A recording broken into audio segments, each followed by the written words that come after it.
right, good evening, everyone. On behalf of Kingman Unified School District, I would like to welcome you to our rezoning workshop. We weren't sure how many people to plan for, so there's plenty of space. I'll use a microphone so that everyone can hear me equitably. My name is Gretchen Dorner, and I serve as the Kingman Unified School District Superintendent, and I'm also the chair of the rezoning committee, and I'd like to introduce to you our rezoning committee. We have Liz Albin, curriculum director and assessment director, Shelley Eastman, assistant superintendent, Margot Jones, our executive director of finance, Vicki Trujillo, our director of special education, Jesse Grimm, our synergy and data expert, and Vicki Edwards, who has been here the longest, and she's our encyclopedia on anything and everything KUSD, but spends most of her time on boundaries and students where they live and attendance and making sure all of our data is entered correctly.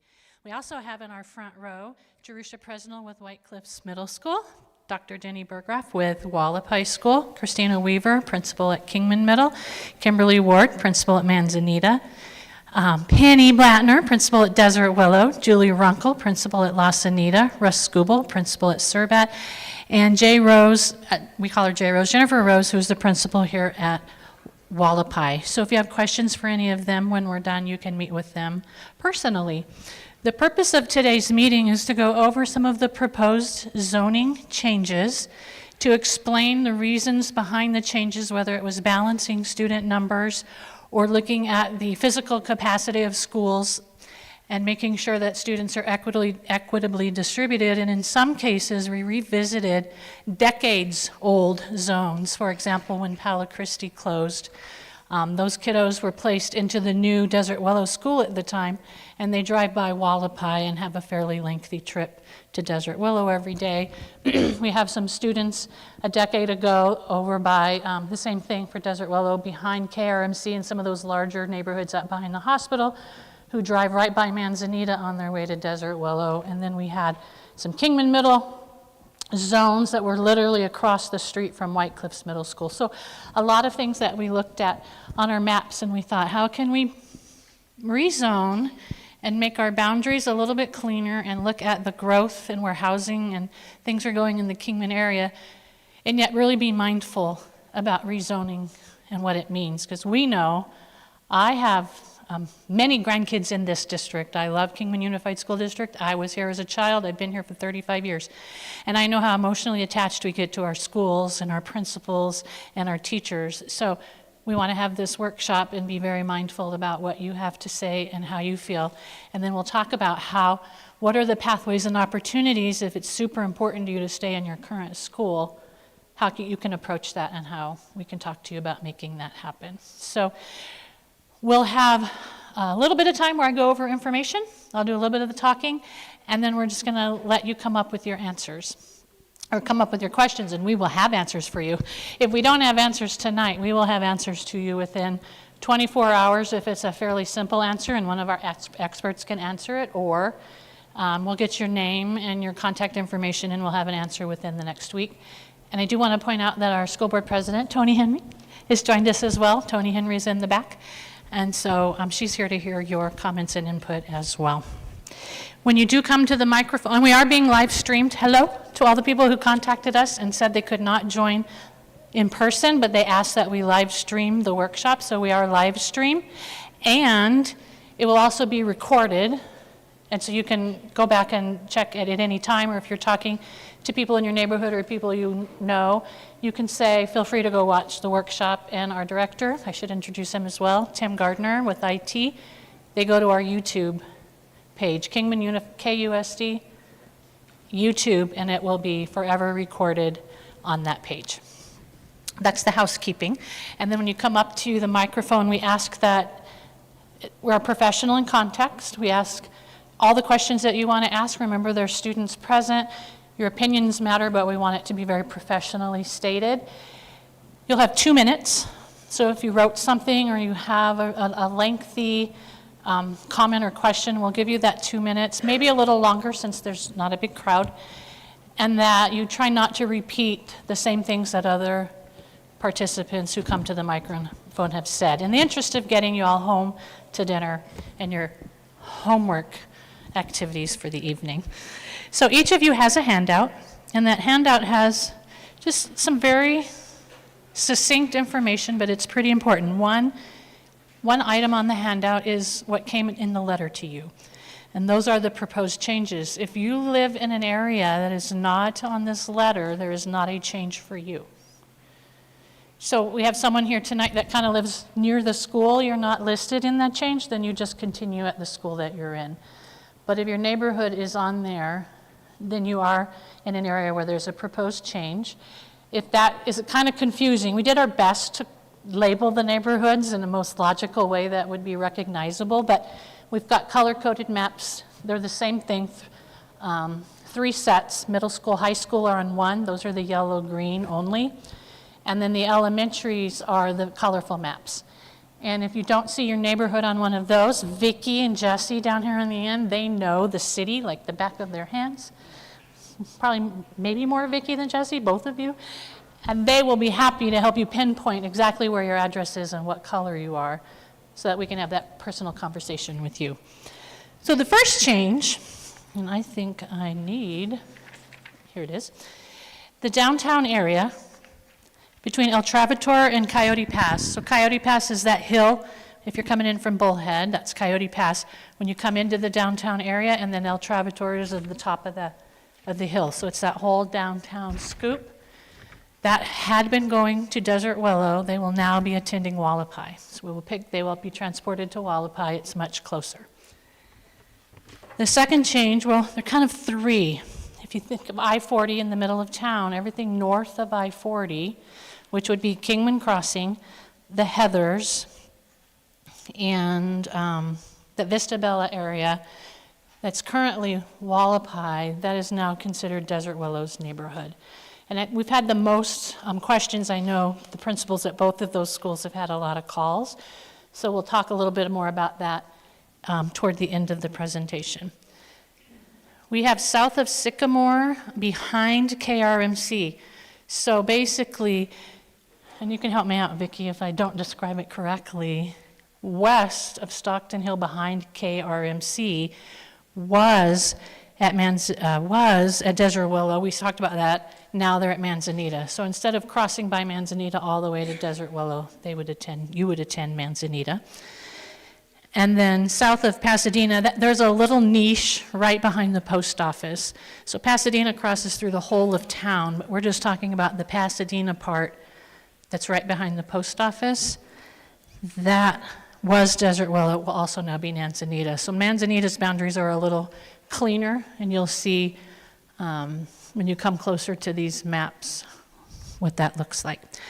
Then those same neighborhoods, north of I-40, Vista Bella, Kingman Crossing, and the Heathers, they were zoned to Kingman Middle School, but there were a lot of exceptions at White Cliffs Middle School because it's literally their neighborhood. And so we went ahead and zoned it White Cliffs since that's completely adjacent to where their homes are now. And Kingman Middle then will be on the other side of Andy Devine. And then White Cliffs typically feeds Lee Williams High School, and Kingman Middle typically feeds Kingman High School.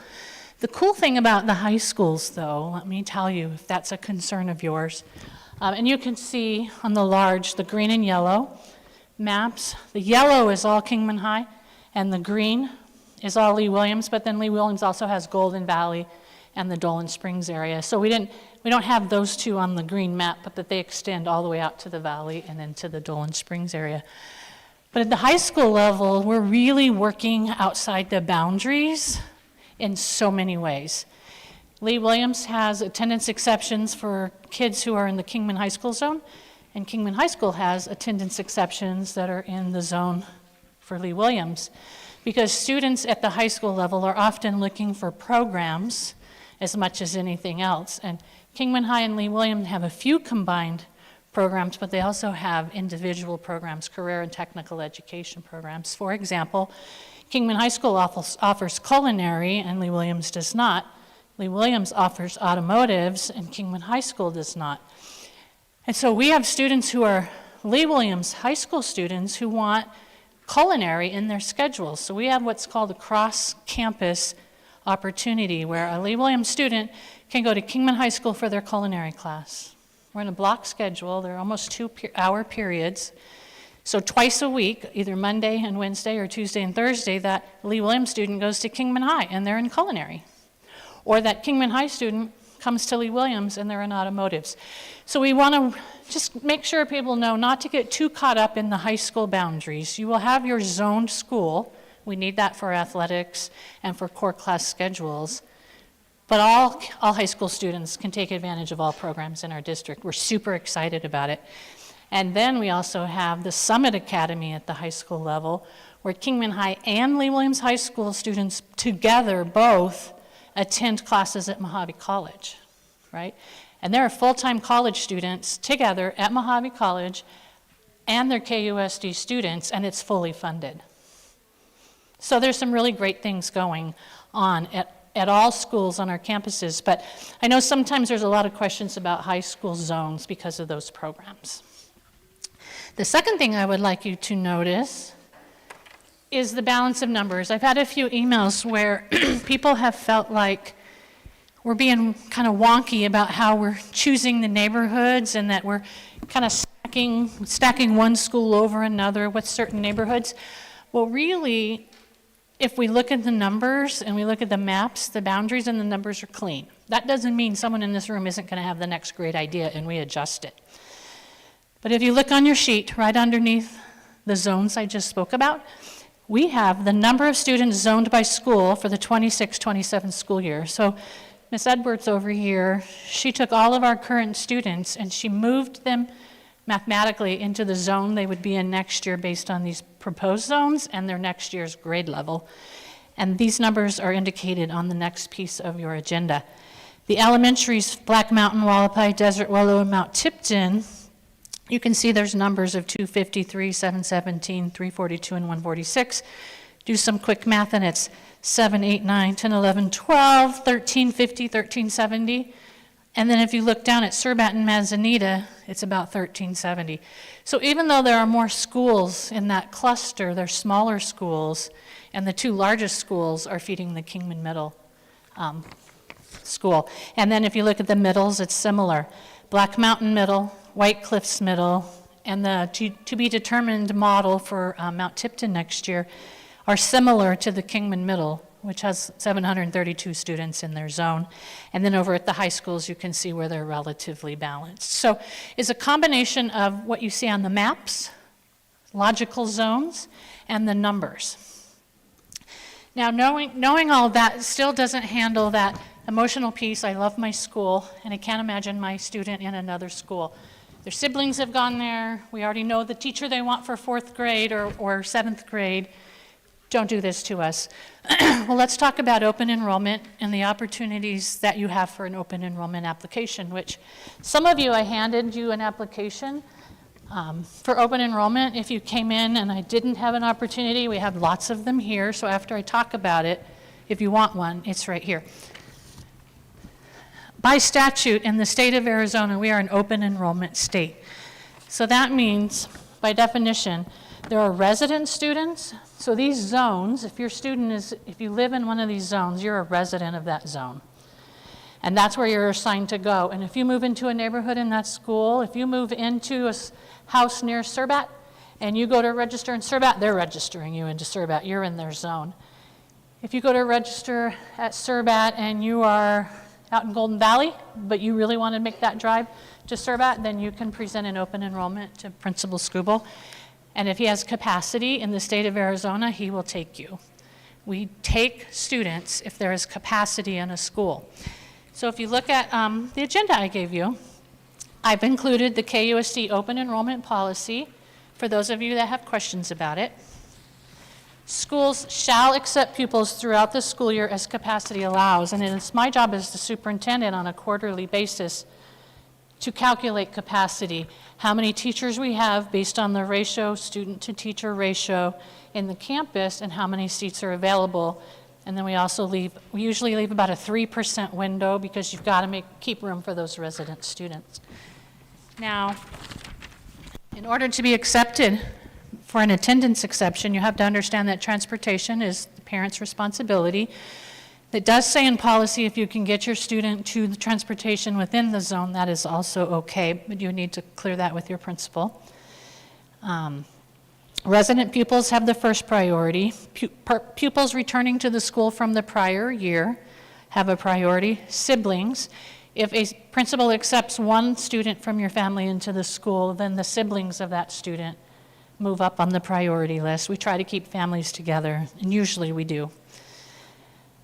Students who are in foster care, there's a very complicated process that Shelley Eastman works with families on. It's called a BID process, where students who are in foster care, we try to do our best to keep them in the least changed environment, right, for their best interest. So they are on the priority list, as are unaccompanied youth. It doesn't happen at elementary too often, but sometimes in the high school, we have students who are what is commonly referred to as homeless. We like to say they're unaccompanied, or they're not in a situation where they're in a home where someone's caring for them. We make sure we do what's best for them. Obviously, attend a school that we're not closing any campuses. That's the good news.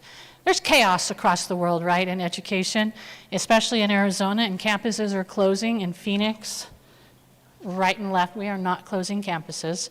So C on that one doesn't matter. And I want you to pay attention right after C, mid-page on the back. Part of what policy says, if a school remains open as a part of a boundary change and capacity is available, students assigned to new attendance areas may stay enrolled in their current school. So you fill out the open enrollment paper. If you're, let's say, in Wallapai and you're in that zone just north of I-40, you can present an open enrollment to Principal Rose that you're here, and you say, I want to stay based on capacity because you're my current school, and then she will review with me the numbers, or whichever principal. I'm just using her as an example. Pupils who are children of persons who are employed at the school, we do allow their students. So if I'm a teacher at a Manzanita school and I have 2 third-grade twin girls, then we're going to allow them to go to the school where their parents teach. And then we talked about resident transfer pupils and their siblings. And then what will happen, what we're going to try to do this year, if anyone fills out an open enrollment, is have principals, we'll review staffing, and we will work with Margot and the principals on staffing right away. But generally what happens is we see how many kids arrive at the school in the summer, and by policy we can notify you after the 10th day of school. That's not optimal, but there's a lot of movement in the summers around here, and so sometimes we look like we have a lot of open seats in May, and then come July they're all full plus. We would adjust staffing accordingly, but sometimes we have to wait on those open enrollments. So that's the open enrollment process. So in a nutshell, we want to know from you where you're attending school, how you're feeling about the zone changes. We can talk to you about transportation. We can offer you an open enrollment application should you choose to go that way. But I have to tell you, we have great schools. And so don't be completely nervous about being assigned to a new school. Maybe you're going to find a teacher or a pathway that you never knew existed. Every one of our schools, I can vouch for every principal up here and every school that they're all amazing. They just may be unfamiliar, right? So don't make a judgment too quickly. We're going to have our principals offer like an open house type night where anybody in the zoned areas can go visit the school. So maybe before you finish filling out that open enrollment, you can look at the new school in your new zone, and it might be something that really meets your needs. Every one of them has unique offerings and great things that are going on. The 2 high schools are different and awesome. The 2 middle schools are different and awesome, and all the elementaries are amazing. So I'm vouching for all of them. And I encourage you to really lean into the idea of having perhaps a new school identity. But if you don't, we will work with you. All right, it's your turn. I am going to sit down. The mic is open. If anybody has questions that they want answered, or you just want to make a statement because we need to hear your opinions, please feel free to come forward and do so. If you're not comfortable doing that, not everybody likes coming up to a microphone, especially knowing it's being live streamed. We are happy to speak with you individually. You don't have to do anything publicly. It's a public meeting, and you're so welcome to come and make a comment. Principals, you can come up and talk about your schools. There are cards as well. You can fill out a card if you prefer to do that, and you can say, first name, last name, I'm so excited about my school, thank you so much. Or you have a question about busing. Busing is really important to me. I was far enough from my school where I qualified for busing, but now you moved me into a school where I'm so close I don't anymore, and busing is really important. Whatever it is you need to say to us, give us your information, your question, your comment, and I promise you one of us will answer it. Okay, your turn. Oh, Valerie, come on up. No? She stood up. If she stands up, she gets to speak. Any principals want to say anything? Am I the only not shy? Mr. Wallace Alexander, bring it up.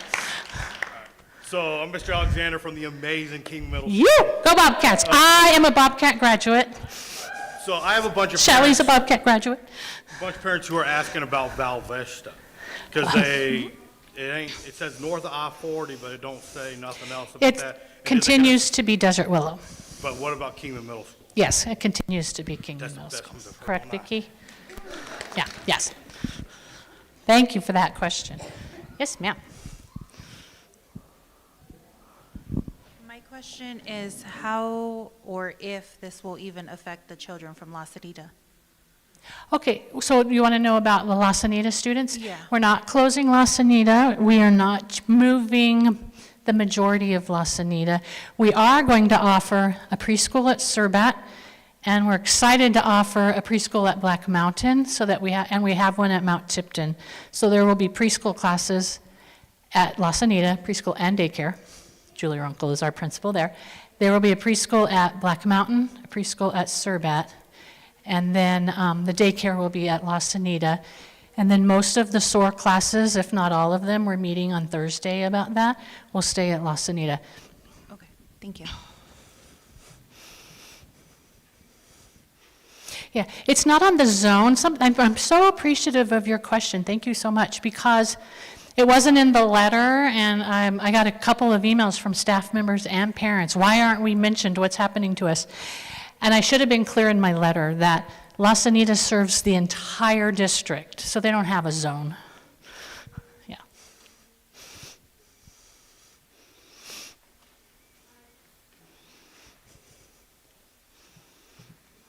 I have a question about the busing. Okay.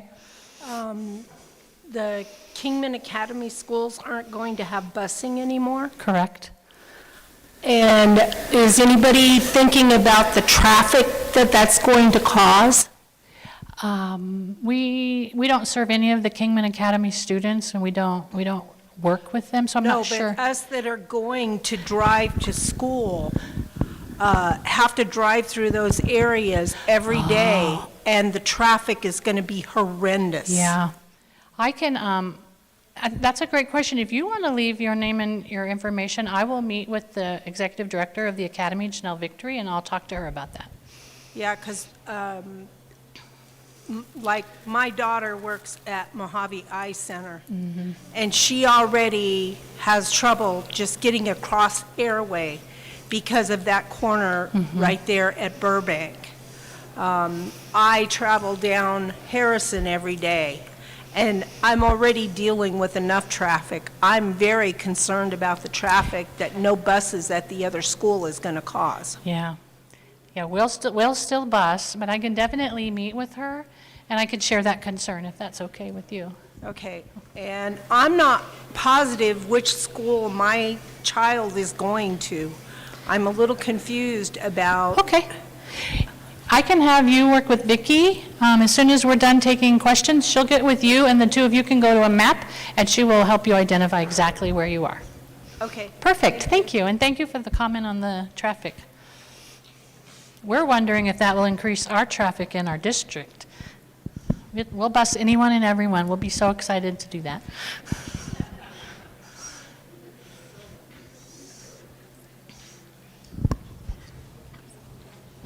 Outside of the miles. Hi, Hi. I'm David Jolly.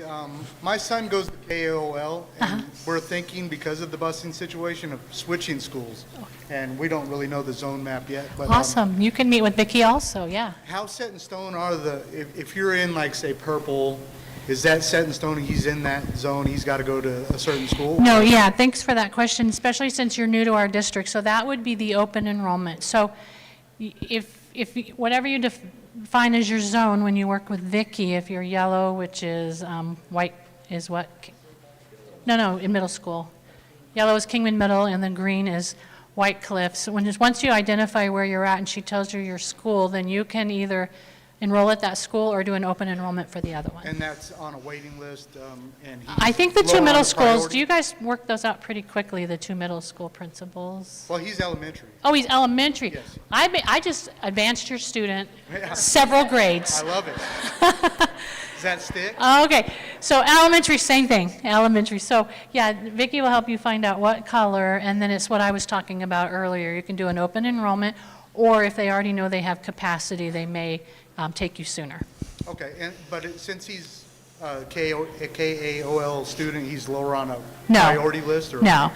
He's not a resident. If he's a resident student, which means he's in the zone, it doesn't matter if he's KAOL or KUSD, there's no waiting for him. Okay. If you fill out open enrollment and he's not in that zone, it's equitable except if there's a staff member with students, they are a priority, and if they're a foster student. So it's pretty equitable. It's based on, our application has a date on it, so the sooner, it is on time. Okay. So the sooner you get it in, the better, and then we go from there. Thank you. You're so welcome. Welcome to KUC, you're gonna love it. No matter what school, you're gonna love it.